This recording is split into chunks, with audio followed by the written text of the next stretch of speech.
Every day for 6 months, her boss violated her, his hands groping every curve on her body, his weight pinning her against desks, his power silencing every scream she swallowed down. When he cornered her in his locked office and tore at her blouse, she closed her eyes and prayed for anyone to save her. Then the door exploded inward, splinters flying everywhere, and a man she'd only seen in shadows stood there with murder in his eyes. Her stalker, the one she'd been running from for months, now standing between her and her worst nightmare, breathing one deadly promise: touch her again and you die.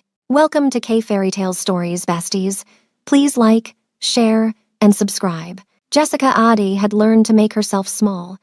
In the mornings, she chose clothes that hid her curves, long cardigans over loose blouses, skirts that fell past her knees. She walked with her shoulders hunched, her eyes on the floor, her entire body a silent apology for existing in a space where men like Director Choi believed women were theirs for the taking. The Seoul headquarters of Hansung Corporation rose 40 stories into the gray sky, all glass and steel and the illusion of prestige. Jessica worked on the 32nd floor in the marketing department, a mid-level position she'd fought hard to earn after moving from Lagos 3 years ago. Her desk sat in the corner, tucked behind a filing cabinet, a spot she'd requested specifically because it kept her out of sight. But Director Choi always found her anyway. It started 6 months ago, with compliments that felt like warnings. "You look beautiful today, Jessica. That color suits your skin. You should smile more." Then came the touches, casual at first, a hand on her shoulder that lingered too long, fingers brushing her waist as he passed behind her chair. When she tried to move away, he'd laugh like she'd told a joke. "Don't be so uptight," he'd say in Korean, his accent thick with entitlement. "I'm just being friendly." The other women in the office noticed but said nothing. Some looked at her with pity, others with something that looked like blame, as if Jessica had invited this attention by existing in a body that refused to apologize for its softness. Director Choi escalated slowly, testing her boundaries like a predator circling prey. He started calling her into his office for meetings that had no purpose, asking her to stay late to review documents that didn't need reviewing. His door would lock with a click that made her stomach turn. He'd stand too close, his breath hot on her neck, his hands finding reasons to touch her arm, her back, the curve of her hip. She tried reporting it once, filling out the anonymous complaint form that Human Resources promised would be handled with discretion. 2 days later, Director Choi called her into his office with a smile that didn't reach his eyes. "I heard someone's been spreading lies about me," he said, his voice soft and dangerous. "You wouldn't know anything about that, would you, Jessica?" She learned quickly that there was no help coming. Director Choi had been with the company for 15 years. He played golf with the CEO. His wife was the daughter of a major shareholder. Jessica was replaceable, expendable, a foreign worker whose visa depended on her employment, so she endured. She let him touch her because fighting back meant losing everything. She swallowed her screams because screaming would only make him angrier. She died a little more each day and told herself it was survival. But someone was watching. She noticed him first about 2 months ago, a man in the coffee shop across from her apartment building, always sitting in the same corner booth with a newspaper he never seemed to read. His eyes would find her through the window, dark and intense, following her movements as she waited for her morning latte. At first, she thought it was coincidence. Seoul was a city of 10 million people. Seeing the same face twice meant nothing. But then she saw him again outside her office building during her lunch break, and again at the subway station she used every evening, and again outside the convenience store near her apartment at 11 at night. He never approached her, never spoke, just watched with an expression she couldn't read. Jessica started varying her routine, taking different routes home, shopping at different stores, leaving work at random times. It didn't matter. He always found her. The fear became a constant companion, a tight band around her chest that made breathing difficult. She was being violated at work and stalked outside of it, caught between 2 different kinds of danger with nowhere safe to run. She tried taking photos of him once, thinking she'd go to the police. But every time she lifted her phone, he'd disappear into the crowd like smoke, leaving her questioning whether she'd imagined him entirely. Her coworkers noticed her growing paranoia. "Are you okay?" her cubicle mate asked one afternoon, watching Jessica flinch at a sudden noise. "You seem on edge lately." "I'm fine," Jessica lied, the words automatic. "Just tired." But she wasn't fine. She was unraveling, piece by piece, crushed between Director Choi's violation and her stalker's relentless attention. She started having nightmares where the two merged into one, where she was trapped in an endless loop of running and being caught, of screaming with no sound coming out. The breaking point came on a Thursday evening in late November. The office had emptied early, most of the staff heading home before the forecasted snowstorm arrived. Jessica stayed late because Director Choi had asked her to, his request carrying the weight of a command she couldn't refuse. "Come to my office at 7, he'd said that morning, his hand sliding down her spine in a way that made her skin crawl. "I need your help with something important." She knew what that meant, knew that important was code for something else entirely. But what choice did she have? Refusing would mean questions she couldn't answer, consequences she couldn't afford. So at 7 o'clock, Jessica walked down the empty hallway to Director Choi's corner office, her heart hammering so hard she thought it might break through her ribs. He was waiting for her, his jacket off, his tie loosened, a glass of whiskey in his hand. The door clicked shut behind her, and she heard the lock engage with a sound like a coffin closing. "Come here," he said, his voice thick with something that made her stomach turn. "Don't make me ask twice."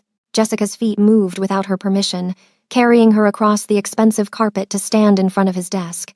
Director Choi set down his glass and stood, moving around the desk with deliberate slowness. "You're so tense," he murmured, his hands landing on her shoulders, kneading in a mockery of massage. "You need to relax." His hands slid lower, over her collarbone, toward the buttons of her blouse. Jessica's mind screamed at her to move, to fight, to do something, but her body had learned helplessness, had been trained over 6 months to freeze and endure. When his fingers started working open her buttons, tears slipped down her cheeks in silent defeat. That's when the door exploded inward. The sound was deafening, wood splintering as the lock gave way under brutal force. Director Choi jerked back, his face draining of color. Jessica spun toward the doorway and saw him, her stalker. Up close, he was terrifying. Tall, easily 6 feet, with broad shoulders that filled the doorway. His face was all sharp angles and harder edges, cheekbones that could cut glass, a jaw clenched so tight she could see the muscle jumping beneath his skin. His eyes were the darkest she'd ever seen, black and bottomless and filled with a rage so pure it seemed to have physical weight. He wore all black, expensive clothes that fit like they'd been tailored for his body, and he moved into the room with the fluid grace of a predator who'd spotted prey. "Who the hell are you?" Director Choi demanded, his voice cracking slightly. "How did you get in here? Security will be here any second." The man didn't respond. His eyes were locked on Director Choi with an intensity that made the air feel electric. Jessica watched, frozen, as he crossed the room in 3 strides. His hand shot out, grabbing Director Choi by the throat and slamming him back against the wall with enough force to rattle the framed certificates hanging there. "Touch her again," the man said in Korean, his voice low and deadly calm, "and you die. It's not a threat, it's a promise." Director Choi clawed at the hand around his throat, his face turning red. The man held him effortlessly, his grip iron, his expression never changing from that terrifying calm. "Please," Director Choi gasped, his eyes bulging. "I don't know what she told you, but she's lying. She's been throwing herself at me for months. I was just trying to let her down gently." The man's grip tightened. "I've been watching," he said, his voice dropping even lower. "Every day for 2 months, I've watched you violate her. Watched her shrink and shake and die a little more. Watched you take pieces of her until there was almost nothing left." His free hand moved, and suddenly there was a knife, the blade catching the fluorescent light. "So here's what's going to happen. You're going to resign. Tonight, you're going to liquidate your assets. You're going to disappear. And if I ever see you near her again, if I even hear that you've spoken her name, I will gut you like the pig you are and feed your remains to the Han River. Do you understand?" Director Choi nodded frantically, tears streaming down his face. The man released him, and he crumpled to the floor, coughing and gasping. Jessica stood frozen, her mind struggling to process what was happening. Her stalker had just saved her. The man who'd been following her for months had broken down a door and threatened murder to protect her. It didn't make sense. Nothing made sense. The man turned to her, and his expression shifted. The rage melted into something softer, something that looked almost like tenderness. The knife disappeared back wherever he'd produced it from. "Are you hurt?" he asked, his voice gentle now, speaking in English with barely a trace of accent. "Did he hurt you?" Jessica couldn't speak, couldn't move, could only stare at this terrifying stranger who'd somehow become her savior. He stepped closer, slow and careful, like approaching a wounded animal. When his hand lifted toward her face, she flinched instinctively. He froze, pain flashing across his features. "I won't hurt you," he said softly. "I promise. I will never hurt you." His fingers, gentle as a whisper, touched the tears on her cheeks.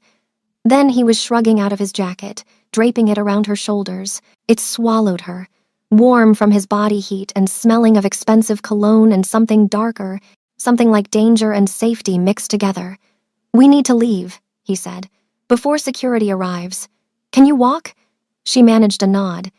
He offered his hand, palm up, waiting for her to choose. Jessica looked at that hand, scarred along the knuckles, steady and strong, and made a decision that would change everything. She took it. His fingers closed around hers, firm but careful, and he led her out of the office, past the shattered door, down the hallway to the emergency stairs. They descended in silence, his body positioned between her and any potential threat, his hand never releasing hers. When they emerged into the lobby, the night security guard was nowhere to be seen. The man led her outside into the biting November cold, snowflakes just beginning to fall from the dark sky. A car waited at the curb, black and expensive and idling. He opened the door for her, helped her inside, then slid in beside her. The driver, another man in black, didn't say a word as they pulled away from the building. Jessica finally found her voice. "Who are you?" she whispered. The man turned to look at her, his dark eyes searching her face. "My name is Kang Min-ho," he said, "and I've been in love with you since the moment I saw you." The car drove through Seoul's glittering streets, snowflakes swirling in the headlights like tiny ghosts. Jessica's mind felt fractured, unable to process the past 15 minutes. She'd gone from being assaulted to being rescued to sitting in a luxury car next to a man who'd just confessed to loving her. A man who'd been stalking her. A man who'd threatened to commit murder for her. "You've been following me," she said, her voice shaking. "For months, watching me, terrifying me." "Yes," Kang Min-ho said simply, no shame in his voice. "I have." "Why?"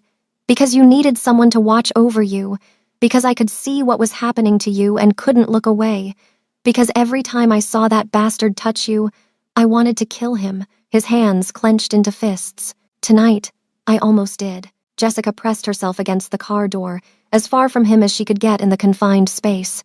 "You're insane. You're a stalker. You terrified me." "I know," he said, his voice heavy with something that might have been regret. "And I'm sorry for the fear. But I'm not sorry for protecting you. Someone had to. No one asked you to." His eyes found hers, intense and unwavering. "You asked. Every day, with every flinch, every moment you made yourself smaller, every silent scream. You were begging someone to see what was happening to you. I saw, and I couldn't do nothing." The car turned into an underground parking garage, descending into depths that felt symbolic. Jessica's heart raced. "Where are we going?" "Somewhere safe," Min-ho said. "Somewhere he can never reach you." They stopped in front of a private elevator. Min-ho helped her out of the car, his hand on her elbow, steadying her when her legs threatened to give out. The elevator rose smoothly, the numbers climbing past 30, 40, 50. When the doors opened, they revealed a penthouse that made Director Choi's office look cheap. Floor-to-ceiling windows overlooked the city, Seoul spread out below like a carpet of lights.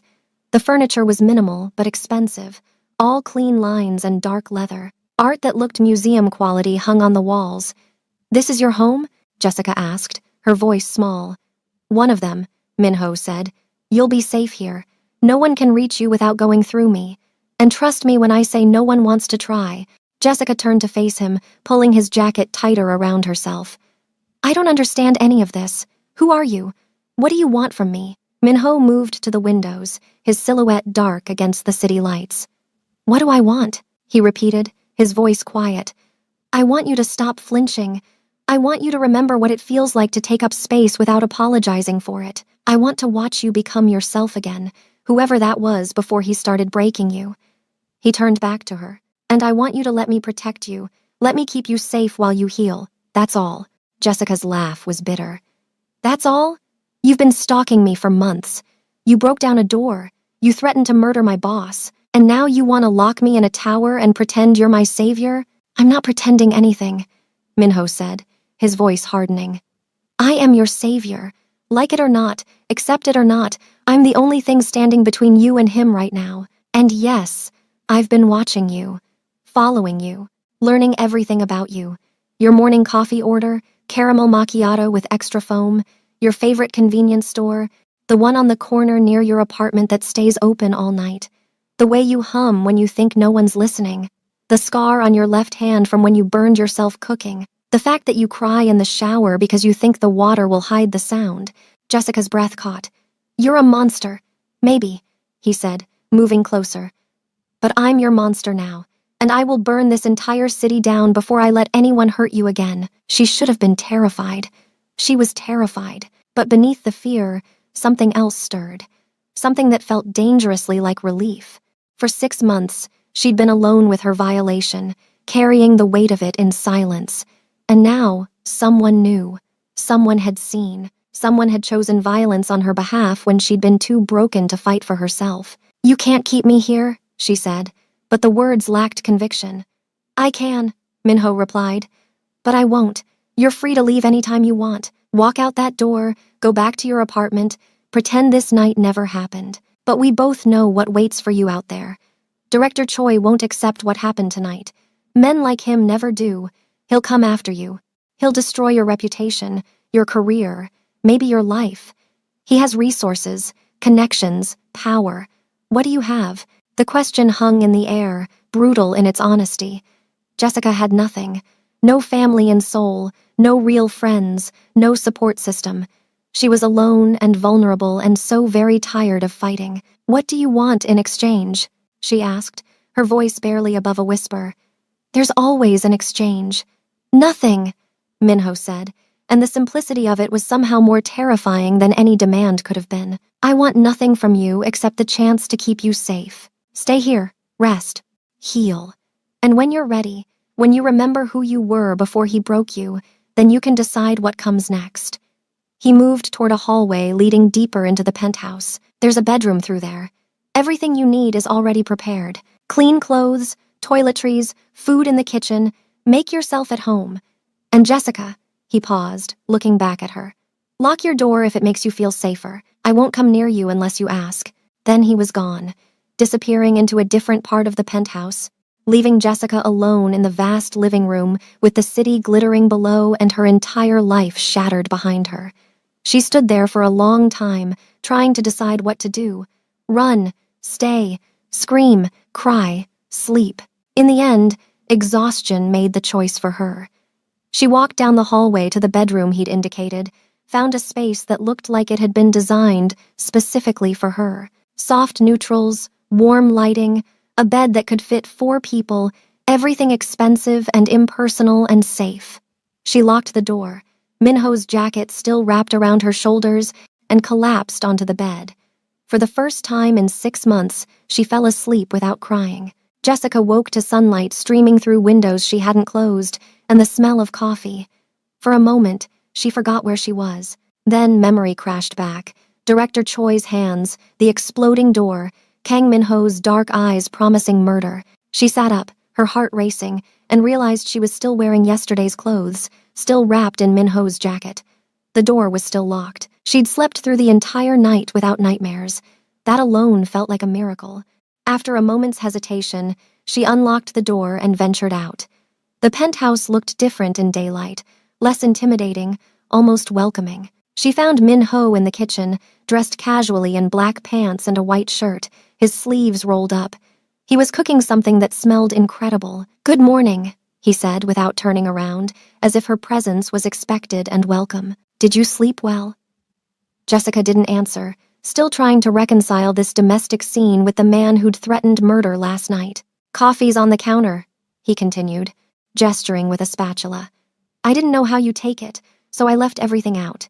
And before you ask, yes, I know you usually drink it at the cafe across from your apartment, but I thought maybe today you'd prefer to stay in." He plated what looked like a traditional Korean breakfast, setting it on the counter with practiced ease.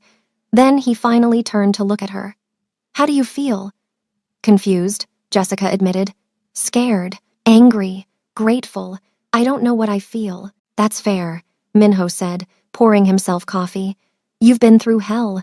You're allowed to feel everything at once." He gestured to the food. "Eat. We can talk after." Jessica approached warily, sat on a stool at the counter, and picked at the food. It was delicious, which somehow made everything more surreal. A stalker who could cook, a kidnapper who asked permission, a monster who made breakfast. "I called your office this morning," Minho said conversationally, as if discussing the weather. "Told them you wouldn't be coming in today, or tomorrow, or ever again, actually. I quit for you." Jessica's fork clattered against the plate. "You what?" "Your resignation was accepted, along with a very generous severance package. Director Choi also resigned, effective immediately. There's already rumors about why. Something about financial improprieties and inappropriate conduct. His reputation won't survive the week." He said all of this calmly, matter-of-factly, as if destroying a man's career was just another morning task. "You can't just," Jessica started, then stopped. "You can't control my life like this. Can't I?" Minho's eyes met hers, dark and intense. "Jessica, you were being assaulted daily. You had no recourse, no protection, no way out. I gave you one.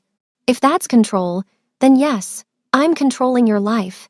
And I'll keep doing it until you're strong enough to take control back yourself." The words should have made her angry. Instead, they made her want to cry. Because he was right. She'd been helpless, trapped, drowning, and he'd pulled her out, even if his methods were insane. "What happens now?" she asked quietly. "Now you decide," Minho said. "You can stay here as long as you need. Days, weeks, months. Or you can leave right now. I'll call you a car, give you money to start over somewhere else, anywhere else. I'll make sure Director Choi never finds you. The choice is yours." "Why?" The question burst out of her. "Why do you even care? You don't know me." Minho was quiet for a long moment. Then he spoke, his voice low and intense. "8 months ago, I was in that cafe across from your apartment. Just another morning, another coffee, another day of running an empire I inherited but never wanted. Then you walked in." He paused, his eyes distant. "You were wearing a yellow dress. Your hair was loose around your shoulders.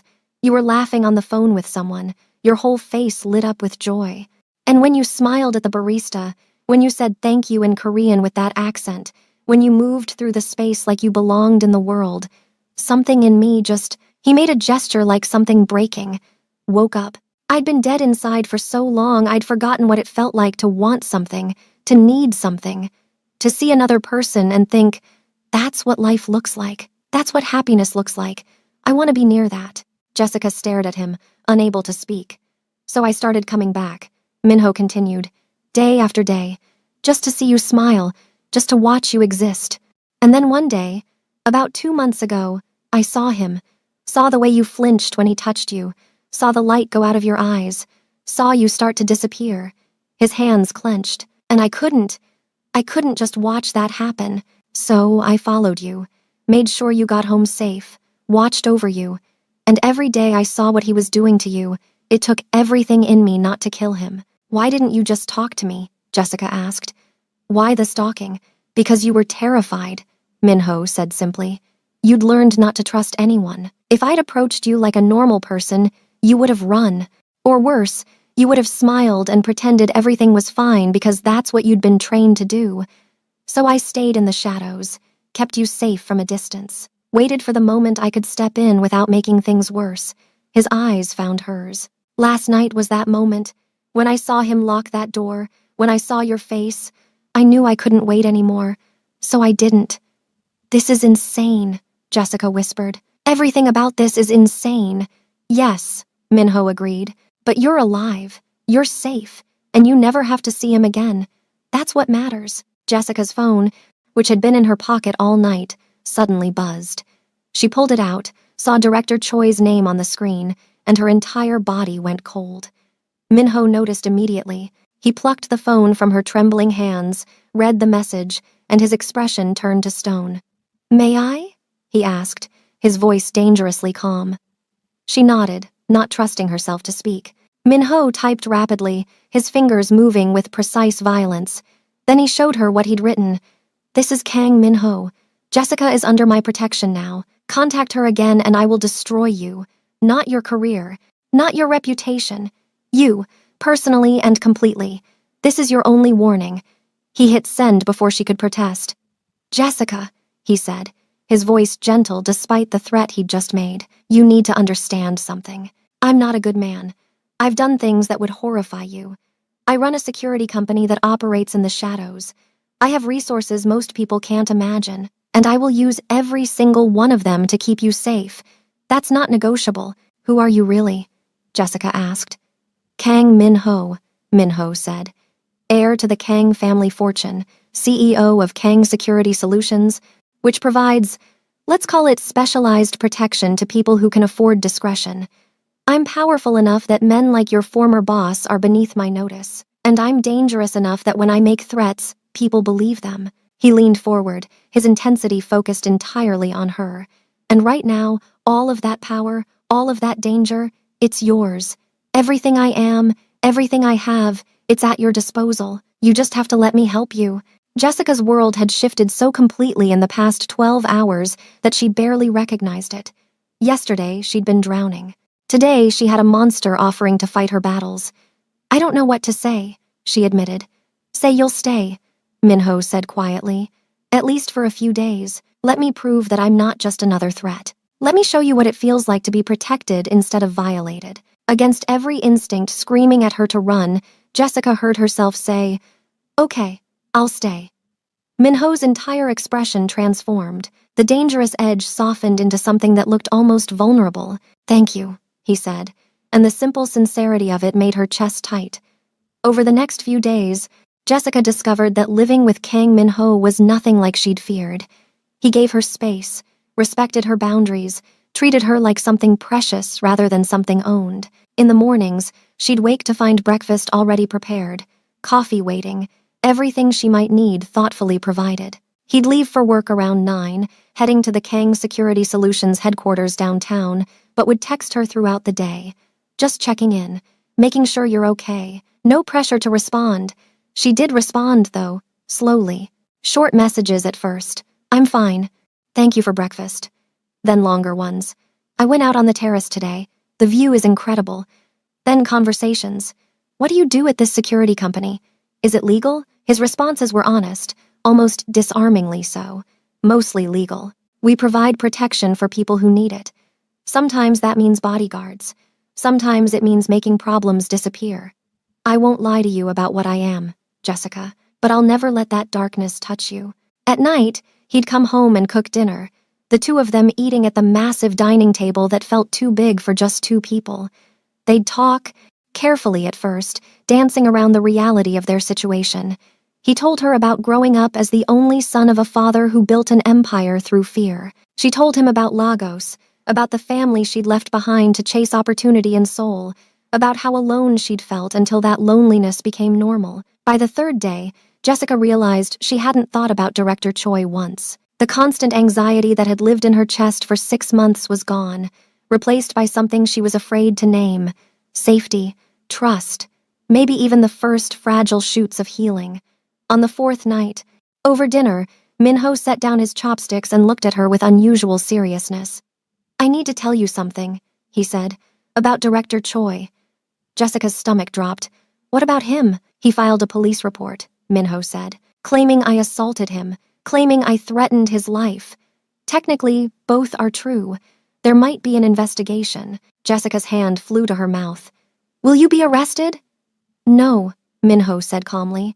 "I have lawyers who specialize in making problems like this disappear, and I have evidence that will bury him if he pushes this. Security footage from your office building showing every time he touched you inappropriately. Testimony from other women he's harassed. Financial records showing he's been embezzling from the company." He paused. "I started collecting it 2 months ago, just in case I ever needed leverage. You've been building a case against him? For that long? I've been preparing to destroy him for that long, Minho corrected. I just needed the right moment. Last night provided it. He reached across the table, his hand stopping just short of hers. Jessica, if this goes to court, they might call you to testify. They might try to make you relive everything he did. I won't let that happen unless you want it to happen. Say the word and I'll make this all go away. Make him go away. Permanently. The implication hung heavy in the air.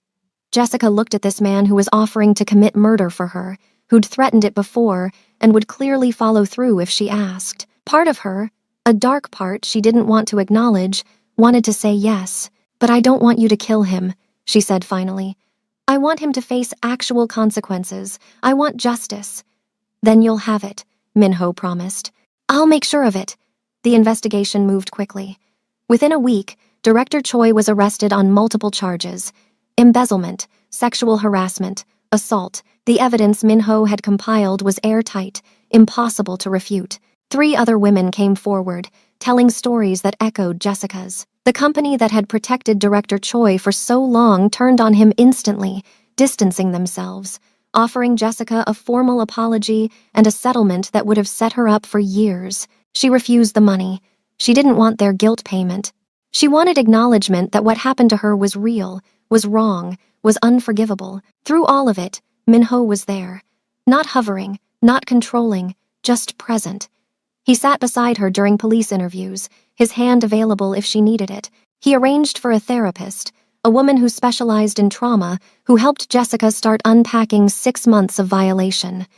He gave her space when she needed solitude and company when loneliness threatened to drown her. One evening, 2 weeks after that first terrible night, Jessica found him on the terrace, staring out at the city. He looked tired in a way that seemed bone deep.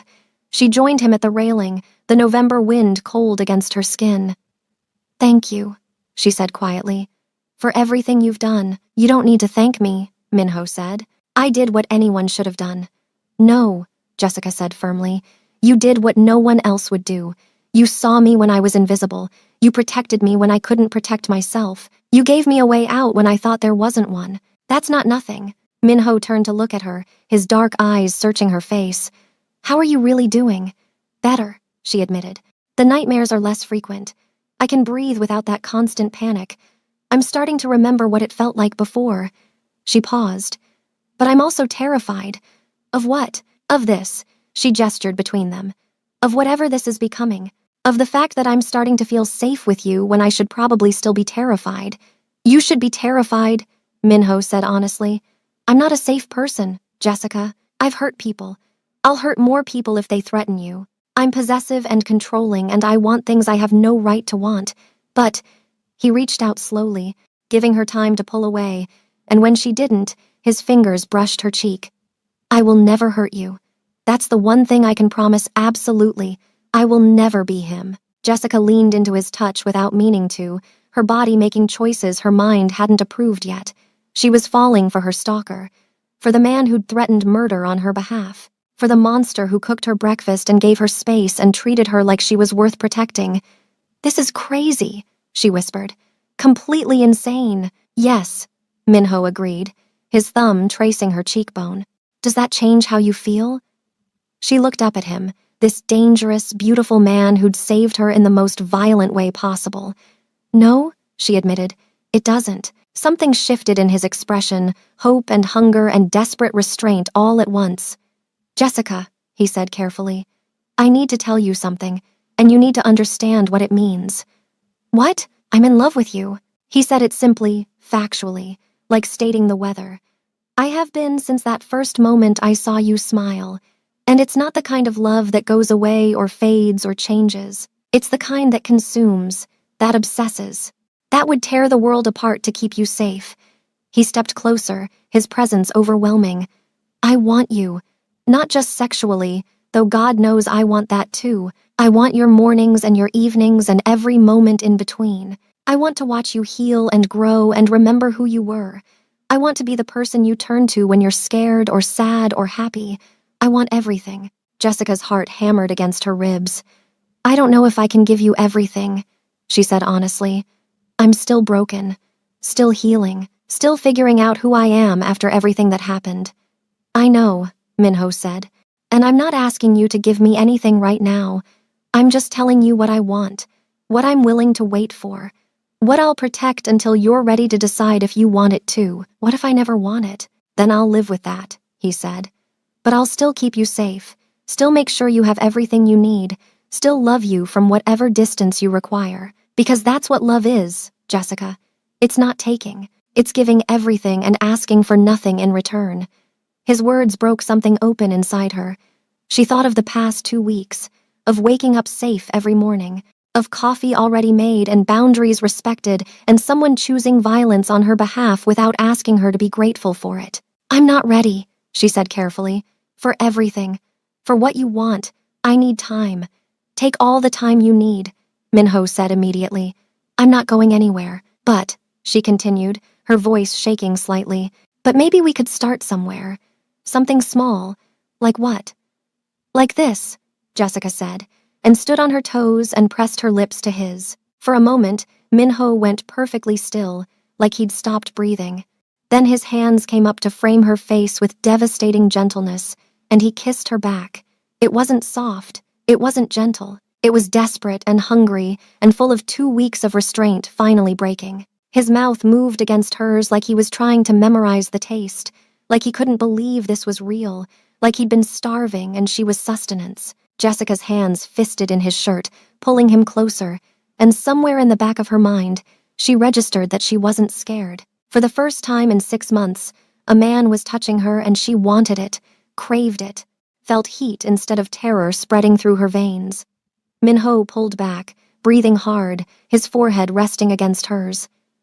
Are you sure? He asked roughly. Because if we start this, if you let me have even a piece of you, I won't be able to let go. Good, Jessica said, surprised by her own certainty. Because I don't think I want you to. He made a sound low in his throat, something between a groan and a prayer, and kissed her again. This time was slower, deeper, his tongue sliding against hers in a way that made her knees weak. His hands stayed careful, one cupping her face, the other resting on her waist, touching but not grabbing, holding but not trapping. When they finally broke apart, both breathing hard, Minho's eyes were dark with want. Inside, he said hoarsely. We should go inside before I forget how to be gentle. Jessica let him lead her back into the penthouse, his hand engulfing hers. They made it as far as the living room before she pulled him back to her, suddenly desperate to feel his weight, his heat, his presence. Minho picked her up effortlessly, her legs wrapping around his waist as he carried her down the hallway. Not your room, she said against his mouth. Yours. Are you sure? I'm sure. He pushed open a door she hadn't been through before, revealing a bedroom that was somehow both luxurious and spare. Dark furniture, expensive sheets, the scent of him everywhere. He set her down beside the bed with exquisite care. Jessica, he said seriously, we can stop any time. You just have to say the word and I'll stop. I promise. I don't want to stop, she said. I want. She couldn't quite say it, so she showed him instead, pulling her shirt over her head, letting it drop to the floor. Minho's eyes darkened, traveling over her curves with an intensity that should have made her self-conscious. Instead, she felt powerful. You're perfect, he breathed. Every single part of you. Then his hands were on her, careful and reverent, tracing the curves he'd only watched from a distance. His touch was nothing like Director Choi's violations, nothing like the grabbing and taking and forcing. This was worship. This was asking permission with every caress. This was being seen and wanted and cherished all at once. They fell onto the bed together, a tangle of limbs and desperate touching. Minho's mouth found her neck, her collarbone, the sensitive skin behind her ear. Every kiss felt like a promise. Every touch felt like healing. Jessica let herself get lost in sensation, in the heat building between them, in the feeling of being desired rather than taken. When Minho's hand slid lower, finding the heat between her thighs, she gasped against his mouth. The response was immediate and overwhelming. Her body arched into his touch, months of fear and violation replaced by this building pleasure. He watched her face as he touched her, reading every expression, learning what made her gasp and moan and clutch at his shoulders. This, he murmured against her skin. This is what it's supposed to feel like. You, beautiful and wanting and in control, always in control. Yes, Jessica breathed, her body straining toward release. God, yes, Minho. And then she was there, breaking apart in his arms, crying out his name as waves of pleasure crashed through her. He held her through it, murmuring praise in Korean and English, telling her how beautiful she was, how perfect, how proud he was of her trust. When she could breathe again, Jessica looked up at him with new eyes. Your turn, she said, reaching for the waistband of his pants. Only if you want, Minho said, though his restraint was clearly costing him. I need you to want this. Not just allow it, want it. I want it, Jessica said firmly. I want you.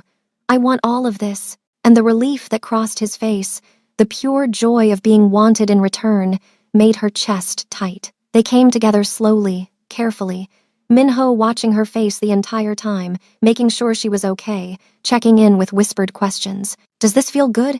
Am I hurting you? Do you want me to stop? Never stop, Jessica gasped, her body adjusting to him, accepting him, welcoming him. Please, Minho, don't stop. He moved with deliberate control, fighting his own need to let her set the pace, to let her take what she wanted. And when she finally fell apart again, his name on her lips, he followed her over the edge with a groan that sounded like surrender. Afterward, they lay tangled together, sweat cooling on their skin, hearts gradually slowing. Minho's hand traced idle patterns on her back, mapping the landscape of her body with possessive tenderness. You okay? He asked quietly. Better than okay, Jessica admitted. I didn't think... She stopped. What? I didn't think I'd ever feel safe like this again, with someone touching me, wanting me. She looked up at him. Thank you for being patient, for making it good. Jessica, Minho's voice was intense. Being with you wasn't me being patient or making it good for you. This was everything I've wanted for months. This was being allowed to touch you, to love you, to show you what you mean to me. You have no idea how long I've wanted this. She smiled against his chest. I might have some idea. You did stalk me for 2 months, and I'd do it again, he said without hesitation. I'd do it all again if it meant getting to this moment, if it meant keeping you safe and earning your trust and being allowed to love you. They fell asleep like that, wrapped around each other, Jessica's head on his chest, Minho's arms secure around her. For the first time in 6 months, neither of them had nightmares. The next morning, Jessica woke alone in Minho's bed. Panic flared for a second before she heard sounds from the kitchen, smelled coffee and something cooking. She pulled on his shirt from last night, the fabric swallowing her, and patted out to find him already dressed for work, making breakfast as if domesticity with her was the most natural thing in the world. Good morning, he said, turning to look at her, and his entire expression softened. His shirt looked better on her than it ever had on him. It was too big, Jessica said, tugging at the hem self-consciously. My clothes are in the other room and I didn't want to. She trailed off. It's perfect, Minho interrupted. You're perfect. Come eat. Over breakfast, reality started creeping back in. The trial for Director Choi was set to begin in 3 days. Jessica would have to testify, would have to face him in a courtroom, would have to relive everything in front of strangers and lawyers and a judge who would decide if her violation mattered. I'll be there, Minho said, reading her anxiety. Every second. Right beside you if they'll let me, right outside if they won't. You won't face him alone. What if he gets away with it? Jessica asked quietly. What if they decide I'm lying, or that it wasn't that bad, or that I somehow asked for it? Then I'll destroy him another way, Minho said simply. There are forms of justice that exist outside courtrooms, but it won't come to that. The evidence is solid. The other women's testimony is solid. You're solid. He reached across the table for her hand. And you're not alone anymore. That's what you need to remember. You're not alone.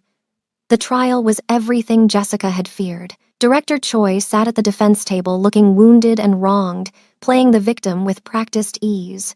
His lawyer painted Jessica as a disgruntled employee who'd fabricated accusations out of spite, who'd seduced a troubled man into violence against an innocent boss. Jessica sat in the witness box and forced herself to tell the truth. Every touch, every violation, every moment she'd wanted to scream, but hadn't. She described 6 months of systematic abuse, while Director Choi stared at her with eyes that promised retribution. Through it all, Minho sat in the gallery, his presence a solid weight keeping her anchored. When she stumbled over words, when tears threatened, when her voice shook, she'd look at him and he'd mouth, "I'm here. You're safe. I'm here," the other women testified. 3 of them, each with their own stories, each with their own scars. Together, they painted a picture that was impossible to deny. Director Choi wasn't a man making mistakes, he was a predator who'd been enabled for years. The security footage Minho had compiled played on screens throughout the courtroom. There was no sound, but the images were damning enough. Director Choi's hands on her waist, her shoulder, her hip. Jessica's body language screaming discomfort. The way he'd cornered her in empty conference rooms. The way she'd tried to make herself smaller. The jury deliberated for 6 hours. When they returned, the verdict was unanimous. Guilty on all counts. Director Choi would serve 8 years in prison, lose his professional license, be registered as a sex offender. It wasn't enough to undo the damage, but it was something. It was acknowledgement. It was justice. Jessica walked out of the courthouse into brilliant winter sunlight, Minho's hand in hers, and felt like she could finally breathe fully. Over the next weeks, life found a new rhythm. Jessica moved officially into Minho's penthouse, her few belongings from her old apartment absorbed into his space until it became theirs. She started therapy twice a week, unpacking trauma with professional help. She began painting again, something she'd loved before Seoul and had abandoned somewhere along the way. Minho cleared out an entire room for her studio, filling it with supplies she hadn't asked for but desperately wanted. He'd come home from work and find her paint splattered and happy, and the look on his face would make her chest tight. "This," his expression said, "this is what I wanted to see. You, alive again." But Minho had enemies. Men who ran in his world, who saw weakness in happiness, who decided that loving someone was a vulnerability to exploit. Jessica first sensed trouble when Minho started coming home later, when his phone rang at odd hours with conversations he'd take in another room. When security around the building doubled. "What's happening?" she asked one night, finding him on the terrace, his shoulders tight with stress. "Just work," he said, but the lie sat heavy between them. "Minho," she pressed. "I'm not stupid. Something's wrong." His jaw tightened. "There's a problem with a business rival. Someone who thinks they can use you to get to me. Someone who doesn't understand that touching you means death." Her stomach dropped. "Am I in danger?" "Not while I'm breathing," Minho said. "I've tripled security. No one gets near you without going through my men. Through me. But," she could hear the strain in his voice, "but I need you to be careful. Don't go anywhere alone. Trust the guards I've assigned you. And if anything feels wrong, you call me immediately." Jessica wanted to argue, to insist she could take care of herself. But she'd learned that Minho's paranoia came from experience, from a world where threats were real and violence was common.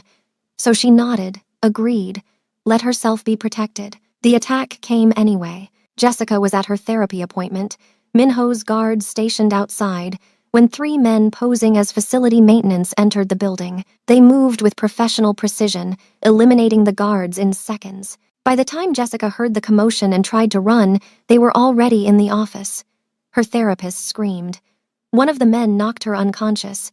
Jessica tried to fight, used the self-defense moves Minho had insisted she learn. She got one good hit in, heard a satisfying crunch of bone, but there were 3 of them, and one of her, and within seconds, she was subdued, a cloth pressed over her mouth and nose, chemicals making the world go gray and then black. She woke in a warehouse, hands zip-tied behind her back, her head pounding. A man sat across from her, middle-aged and expensive-looking, watching her with cold calculation. "Miss Ade," he said in accented English, "I apologize for the crude methods, but Kang Minho has something I want, and you're the key to getting it." Jessica's training kicked in. "Stay calm. Don't show fear. Buy time. Minho will come. He always comes." "Who are you?" she managed, her voice rough. "Lee Jun-sok," the man said. "Minho and I have a disagreement about certain business territories. I've tried negotiating. He's been unreasonable, so I've decided to apply pressure." He gestured to her. "You're the pressure. You're going to call him. Tell him that if he doesn't withdraw from my territories, you'll be returned to him in pieces." Fear lanced through her, but Jessica forced herself to meet his eyes. "You don't know Minho very well," she said. He doesn't negotiate with terrorists, and killing me won't make him back down. It'll just make him destroy you completely. Lee Jun-suk smiled. We'll see. He handed her a phone. Call him. Hands still tied behind her back, Jessica took the phone awkwardly. Her fingers shook as she dialed Minho's number. He answered on the first ring. Jessica. His voice was tight with controlled panic. Are you hurt? I'm fine, she said, then heard Lee Jun-suk cock a gun behind her. I'm with Lee Jun-suk. He wants you to withdraw from some territories or he'll… She couldn't quite say it. Or he'll hurt me. The silence on the other end of the phone was terrible. Jessica could hear Minho breathing, could imagine the rage and fear warring in his expression. Put him on speaker, Minho said finally. Jessica complied. Minho's voice filled the warehouse, cold and absolutely certain. Lee Jun-suk, I'm going to say this once. Release her unharmed in the next 10 minutes, and your death will be quick. Hurt her in any way, and I will spend the rest of your life making you wish you'd never been born. Your family, your empire, everyone you've ever cared about, I will dismantle it all while you watch. And then, when you're completely alone and broken, I will kill you slowly enough that you beg for death long before it comes. Lee Jun-suk laughed. Big words from a man who has no idea where we are. I have 6 satellite feeds showing exactly where you are, Minho said. I have 20 men surrounding the building right now, and I'm about 3 minutes away personally. So here's what's going to happen. You're going to put down that gun, walk away, and pray that I'm feeling merciful when I catch up to you eventually. Or you're going to try to hurt her, and I'll come through that door right now and show you exactly what I'm capable of. The choice is yours. You're bluffing, Lee Jun-suk said, but doubt crept into his voice. Test me, Minho invited. Hurt her and find out how much I'm bluffing. The warehouse doors exploded inward. Men in tactical gear poured in from multiple entrances, moving with military precision. Lee Jun-suk barely had time to raise his weapon before he was disarmed and on the ground, a boot on his neck. Minho entered last, moving through the chaos with deadly calm. His eyes found Jessica immediately, scanning her for injuries. When he saw the zip ties, the way she was shaking despite her brave front, something dangerous flashed across his face. He knelt beside her, cutting the zip ties with a knife that appeared from nowhere. His hands were gentle as he checked her over, tilting her face, examining her wrists, making sure she was intact. Did he touch you? Minho asked quietly. Did any of them hurt you? No, Jessica said. I'm okay. Minho pulled her against him, his arms coming around her with desperate strength. For a moment, the dangerous crime lord disappeared, replaced by a man who'd been terrified of losing something precious. Then the moment passed. He stood, helped Jessica to her feet, and turned to where Lee Jun-suk was being held on his knees. Take her to the car, Minho ordered one of his men. Make sure she's comfortable. I'll be there in a few minutes. I'm staying, Jessica said. Minho, I'm staying. You don't want to see this, Minho said, his voice warning. You don't want to see what I become when someone hurts you. I do, Jessica insisted. I need to see. I need to understand who you really are. Minho searched her face, then nodded slowly. He approached Lee Jun-suk with measured steps. What he did next was brutal, efficient, terrifying. Jessica watched as Minho systematically destroyed Lee Jun-suk, not with uncontrolled rage, but with cold precision.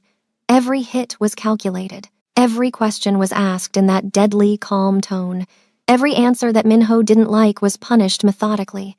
By the time it was over, Lee Jun-suk was broken, physically and mentally. Minho had extracted everything he needed, every name, every location, every detail of the rival organization.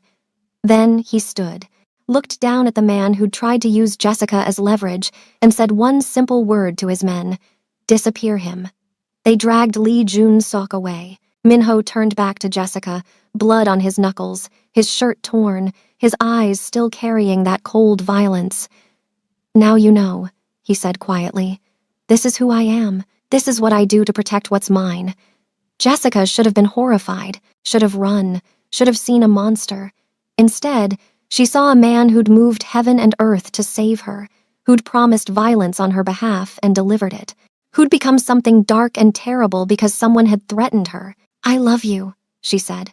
The words surprised them both. Minho's entire expression cracked open. Say that again. I love you, Jessica repeated. All of you. Even the parts that scare me. Even the monster you become when I'm threatened. I love you, Kang Min-ho. He crossed the distance between them in 3 strides and kissed her, hard and desperate and claiming. His hands came up to frame her face, thumbs brushing away tears she hadn't realized were falling. I will spend the rest of my life earning this, he said against her mouth. Earning you, making sure you never regret choosing me. I already don't, Jessica said, and I never will. They left the warehouse together, Minho's arm around her shoulders, Jessica leaning into his strength. In the car, she finally let herself shake, let the fear she'd been holding back crash over her. Minho held her through it, murmuring promises in Korean and English. I've got you. You're safe. No one will ever hurt you again. I promise. I promise. I promise. The next weeks were about cleanup. Minho's men dismantled Lee Jun-suk's organization with surgical precision. Other rivals who might have had similar ideas reconsidered when they saw what happened to those who threatened Kang Min-ho's woman. Jessica became something legendary in the underworld. Untouchable, protected by the most dangerous man in Seoul. But to Min-ho, she was just Jessica, the woman who saw past his violence to the man underneath, who chose him despite everything, who loved him not, in spite of his darkness but with full knowledge of it. He proved his love in countless ways, clearing his schedule to be home for dinner, learning to cook Nigerian food so she could taste home, installing a bigger studio when her painting took off, sitting through therapy sessions when she needed support, never once pressuring her for more than she was ready to give. 6 months after Director Choi's conviction, a year after that terrible night in the office, Min-ho came home to find Jessica standing in her studio, looking at a painting she'd just finished. It was them. Min-ho dark and dangerous, Jessica bright and soft, somehow fitting together in ways that shouldn't work but did. It's us, she said simply. Everything we are. He studied it for a long time. Then he turned to her, dropped to one knee, and pulled out a ring. Jessica Ade, he said. You walked into my life broken and scared, and somehow you saved me instead of the other way around. You made me want to be better, made me believe I could be more than just violence and power, made me human again. He opened the box, revealing a ring that was beautiful and perfect and exactly her style. Marry me. Let me spend the rest of my life protecting you and loving you and proving every day that choosing me wasn't a mistake. Tears streamed down Jessica's face. Yes, she said. Yes, yes, 1,000 times yes. Min-ho slipped the ring on her finger, stood, and kissed her with all the desperate relief of a man who just won everything. They were married 3 months later in a ceremony that blended both their cultures. Jessica's family flew in from Lagos, overwhelmed but accepting. Min-ho's few friends from the legitimate world attended, alongside the dangerous men he worked with who treated Jessica with the reverence usually reserved for royalty. I'm not letting you go, Min-ho whispered during their first dance. Not ever. Good, Jessica said, because I'm not leaving. 1 year later, they stood in that same studio, Jessica's hand on her swollen belly, Min-ho's arms around her from behind.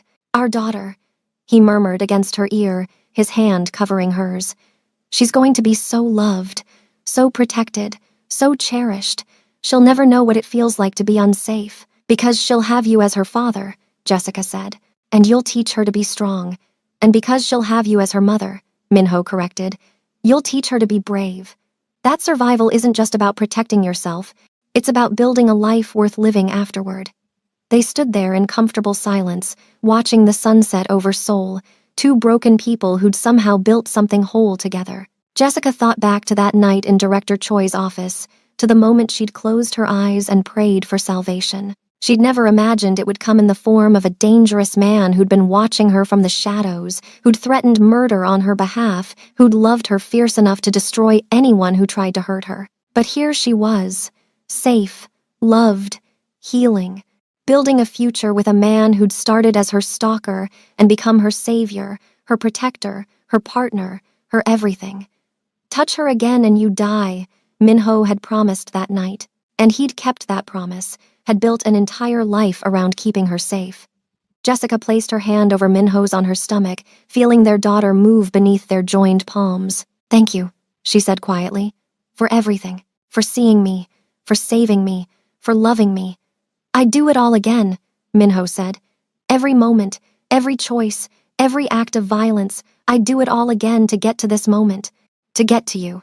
She turned in his arms, rose on her toes, and kissed him with all the love and gratitude and fierce devotion she felt. When they broke apart, both smiling, the last light of sunset painting them gold, Jessica knew one absolute truth. She'd been saved by a monster, and she'd never been more grateful for anything in her life.